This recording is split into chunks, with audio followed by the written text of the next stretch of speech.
Buenas tardes, amigos. Muchas gracias por estar una vez más acompañándonos a hacer esta sobremesa. A última hora de ayer, el Gobierno Nacional anunciaba de que se realizaba una conferencia de prensa a primera hora de la mañana.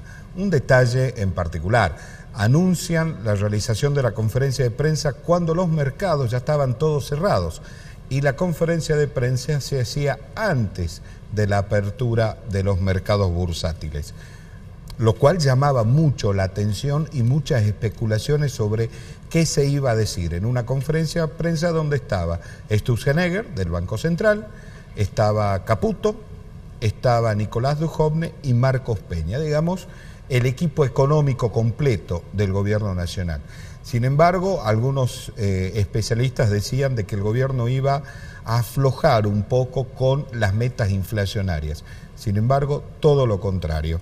Anunciaron en estas conferencias de prensa que la proyección inflacionaria para el 2018 será del 15%, para el 2019 del 10% y al 2020 quieren llegar con una inflación anual del 5%.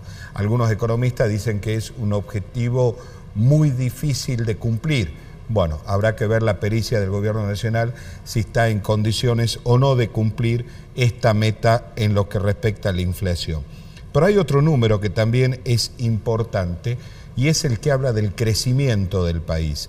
El promedio entre el año 2012 y 2015 fue del 0,4 el crecimiento que tuvo la economía nacional.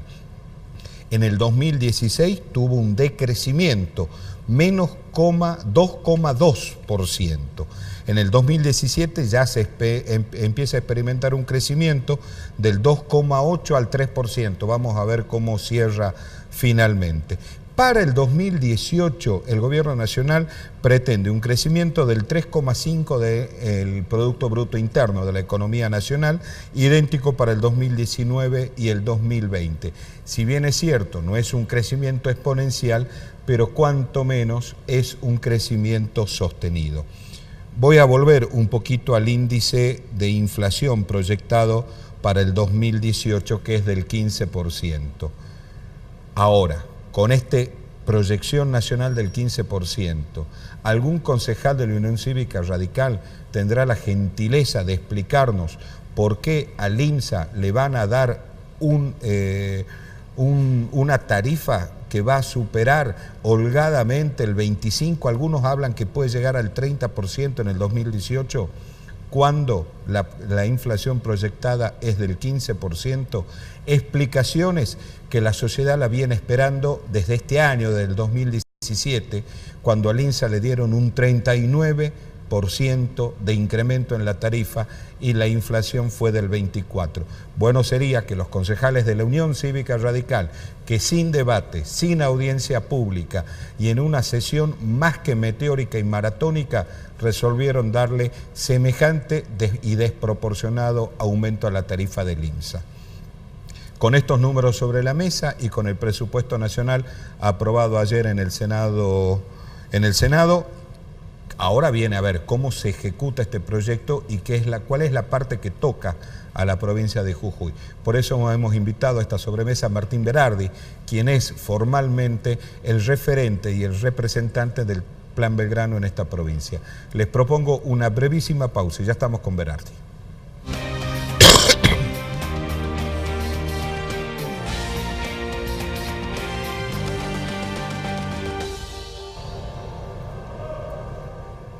Seguimos en sobremesa.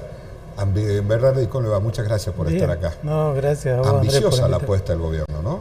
Sí, pero porque nosotros tenemos un convencimiento pleno que el peor impuesto, lo peor que más regresivo que tiene la gente es la inflación, digamos, y generalmente golpea en los sectores más vulnerables de la población. Entonces, nosotros creemos de que hay que luchar con fuerza contra la inflación. Vos recién decías el tema de las metas que son a veces medio de difícil cumplimiento. Bueno, yo creo que a mí siempre mi papá me decía que uno tenía que apuntar al blanco en el centro, y si había alguna desviación siempre estábamos cerca del centro, digamos, de lo máximo. Y yo creo que nosotros hoy, como el gobierno está apuntando a eso, nosotros tenemos que tener una meta dura, de cumplimiento dura de inflación, y que bueno, sea lo más cerca posible de eso, si hay alguna desviación, pero cerca de la meta propuesta, ¿no? Ahora, este 15% de reducción en la inflación, y esto ya apelo a su condición de productor, ¿se traslada, el productor siente que baja la inflación y aumenta los rindes? Nosotros en el tema productivo, sobre todo acá en Jujuy, en el NOA, todavía, yo siempre lo digo, todavía no estamos recién empezando a recibir los primeros indicios de las mejoras, digamos, que se están tomando a nivel nacional de las políticas, ¿no? Desgraciadamente nosotros somos un país totalmente centralista y ya nos pasó con una serie de gobiernos que vienen pasando. Las primeras medidas económicas que se toman primero impactan en la pampa húmeda, en todo alrededor de, digamos, de los grandes centros urbanos, sobre todo lo que es la pampa húmeda, la vuelta de Buenos Aires, y después como que empiezan a ralentizarse, digamos, la llegada hacia el interior. Nosotros recién estamos empezando a recibir los primeros indicios de mejora, sobre todo en las economías regionales. Las economías regionales venimos bastante golpeadas del gobierno anterior, muy golpeadas, con el tema de, bueno, veamos lo que era el tema del complejo sucro-alcoholero. Veníamos con números totalmente negativos, o sea, perdíamos plata produciendo, nos costaba más producir que lo que vendíamos. Con el tema tabaco estábamos con los límites, con los números ahí al límite. Bueno, ahora empezó a mejorar notablemente el tema del negocio, digamos, de la caña de azúcar. El tema del tabaco venimos un poquitito más atrasados porque nosotros, todos los números nos impactan a nosotros, digamos, tenemos un costo muy alto de mano de obra, los servicios nos impactan mucho, pero lo que sí estamos notando es de que con este tema de que las variables se están frenando, digamos, el aumento de nuestros costos también se están frenando. Entonces pero hay un costo que no varía, que es el costo laboral no salarial. Sí, no, ahí seguimos con un problema muy serio. Ese es un problema serio que nosotros cada vez que vamos a Buenos Aires seguimos insistiendo en ese tema. Nosotros no podemos tener quizá la misma estructura contributiva que la que tiene un productor de la pampa húmeda o vayamos a un fabricante o un empresario que está en el núcleo, digamos, el poder en pleno Buenos Aires con nosotros a 2.000 kilómetros del puerto, ¿no? Ahora, a todas estas cuestiones que usted suma, que son condiciones desfavorables para las economías regionales, hay un ingrediente más, que es la falta de infraestructura. Y ahí es donde entra a jugar usted con el Plan Belgrano. Sí, entramos a jugar todos, digamos, con el Plan Belgrano. En realidad sí.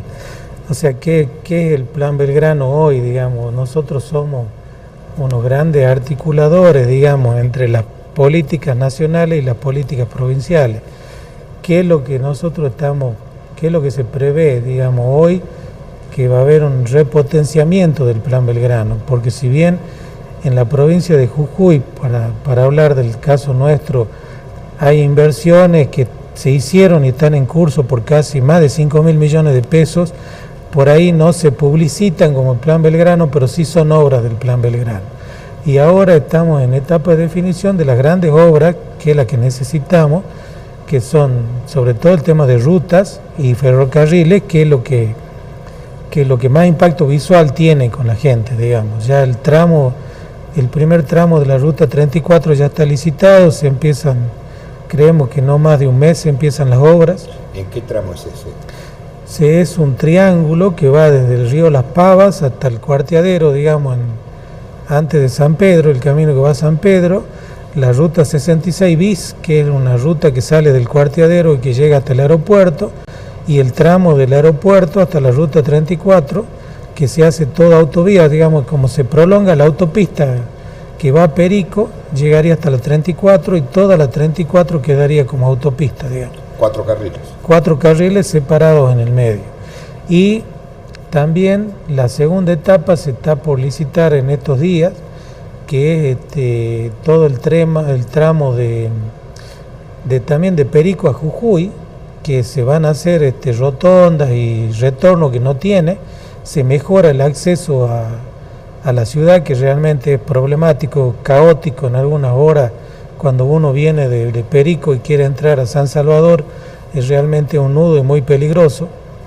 Y el segundo tramo que también comprende desde el Cuarteadero hasta San Pedro, digamos, hasta la salida de San Pedro con Libertador. Ahora, ¿se puede pensar en una Jujuy productiva sin el Plan Belgrano?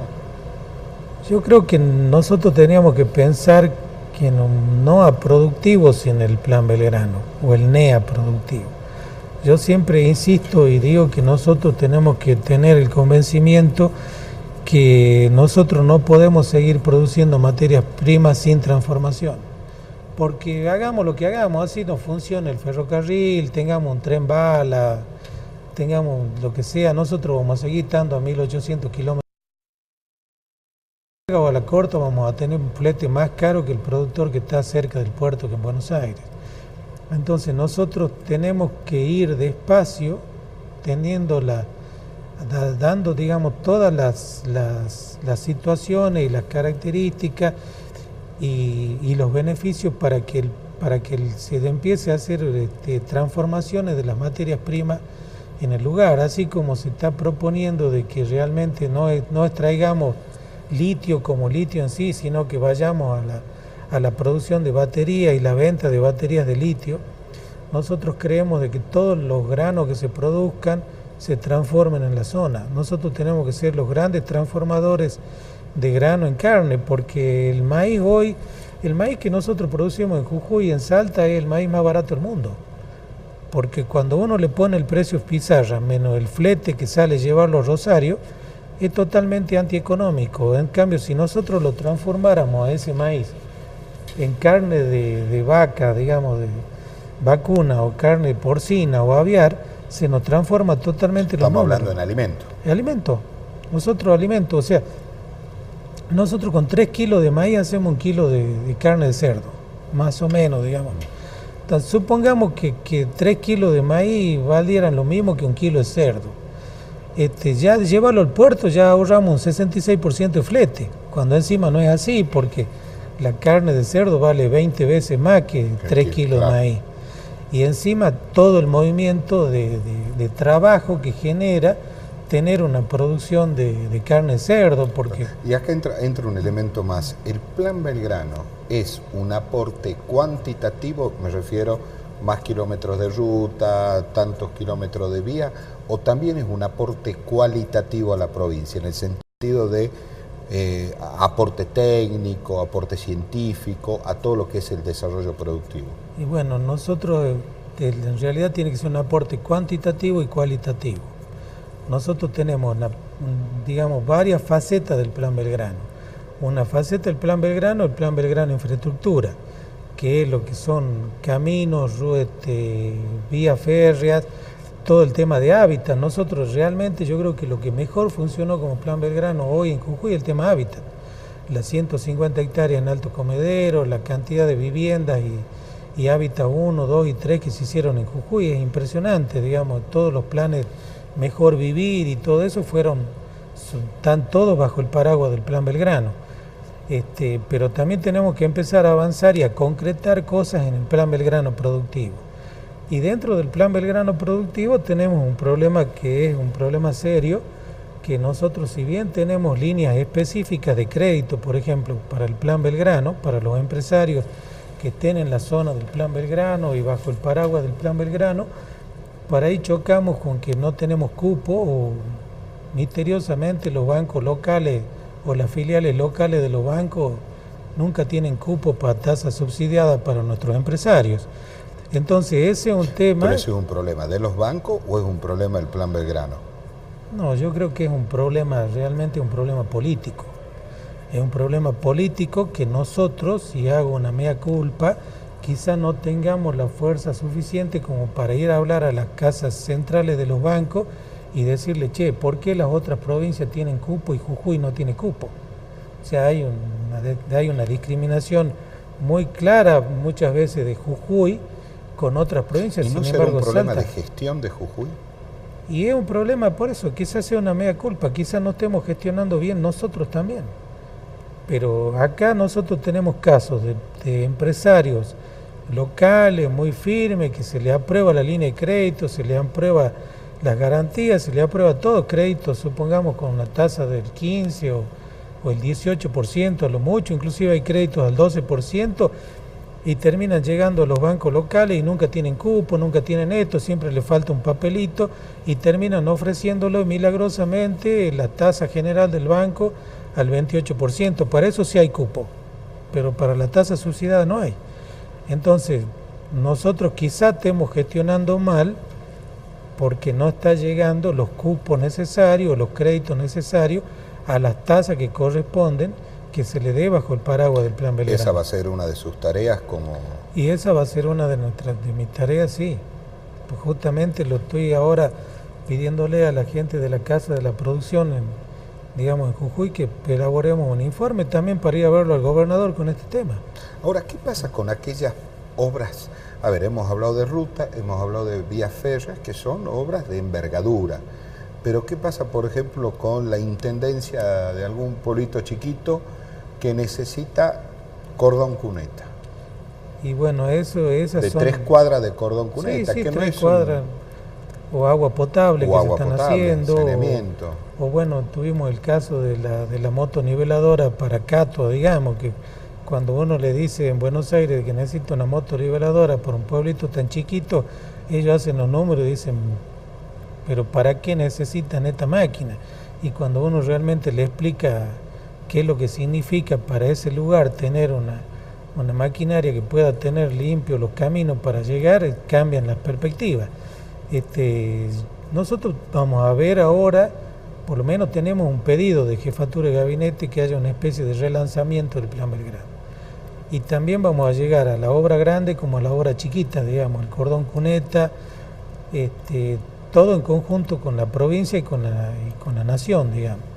Yo por ahí lo que digo, nosotros somos el lubricante de un motor, digamos, donde el motor es la provincia y los municipios y el combustible es el dinero o los fondos que pueda mandar nación. Nosotros tenemos que hacer de lubricante para que ese motor no se pegue, digamos, y siga funcionando y funcione cada vez mejor.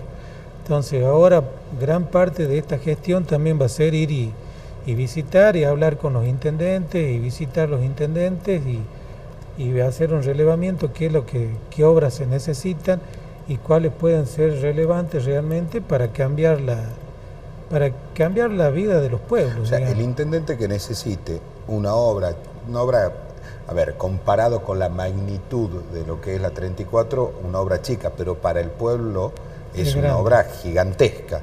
El intendente va a tener que justificar bien, va a tener que elaborar el proyecto. ¿Cuál es el proceso? Sí, inclusive hay una metodología de trabajo, hay un sistema de carga de proyectos a nivel nacional, donde cada intendente tiene acceso, tiene una clave y puede ir cargando sus proyectos. Lo que pasa es que también esos proyectos tienen un puntaje, y en función de cuán completo sea ese proyecto cargado, es cómo va subiendo en la escala de prioridades.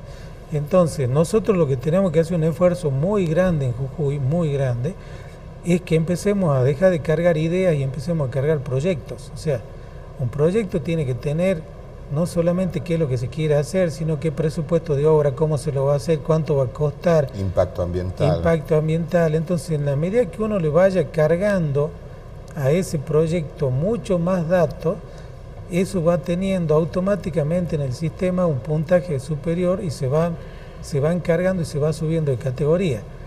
La función nuestra va a ser ayudar a que esos municipios mejoren la calidad de carga, ayudarlos y a comprender el tema y cómo hacemos para empujar esos proyectos junto con la provincia para que sirvan y salgan adelante, ¿no? Cuando Gerardo Morales anunció en algún momento, voy a usar palabra exacta de él, habló de refrescar su gabinete, esa es la palabra que usó. Algunas versiones circulaban diciendo de que Martín Berardi iba a ir al Ministerio de Producción con la intención de que Morales quería que deje de ser el gobierno radical y pase a ser el gobierno de Cambiemos. ¿Usted es candidato al Ministerio de Producción? No, la verdad, tajantemente le digo que no sabía de esa versión. Sabía En realidad yo creo que hay una versión que se mezcla conmigo por un primo mío, que también es, pero no soy yo, digamos, el Berardi, que estaría en esa terna o en ese tema. No, la verdad que bueno, yo estoy en política porque tengo apetencias políticas, pero quizás mis apetencias hoy sean más legislativas que ejecutivas, digamos. No estoy no estoy, digamos, con esa idea de tener un cargo ejecutivo en el gobierno, ¿no? Ahora, 2018 no es un año electoral. ¿Qué va a hacer el PRO en ese año? Bueno, nosotros vamos a, digamos, eso es una de las cosas en las que yo sí voy a trabajar políticamente. Nosotros estamos tratando de consolidar, seguir consolidando más junto con Osmar Monaldi, que sigue siendo nuestro presidente, consolidar el partido, ir consolidando cada vez más y preparándonos para el 2019. En realidad, afianzando cuadros, sumando gente, afianzando gestiones, digamos, en los organismos en los que estamos, pero básicamente hoy estamos en un afianzamiento y un armado del partido. ¿Qué rol va a jugar Pensar y Pensar Jujuy? Y bueno, estamos tratando de justamente traer la Fundación Pensar y nosotros también estamos teniendo grupos sobre todo en la parte productiva, de reuniones que se reúnen todos los martes en el partido, que es abierto, que puede participar cualquiera, y estamos tratando de elaborar proyectos productivos para que sirvan para mejorar la provincia, ¿no? Martín Berardi, muchísimas gracias por haber venido, y que tenga un feliz terminal 2017 y un espectacular 2018. Bueno, yo te agradezco siempre las invitaciones, André, y también feliz año para vos y para toda la gente. Realmente esperar que este año, el año que viene, nos encuentre mucho mejor y que estos últimos días bastante turbulentos que hemos pasado sea un mal recuerdo nada más y que realmente todos andemos mejor, ¿no? Y que sea el fin de una etapa en la... Eso es lo que se está viviendo, por eso hay tantas convulsiones. Los fines de etapa son convulsivas, digamos. Muchas gracias. No, gracias. Y a ustedes, muchísimas gracias por habernos acompañado. Dios mediante, mañana a las 14, acá en Canal 2, nos juntamos para hacer otra sobremesa. Ahora quédese y así sabe todo lo que pasó en Palpalá.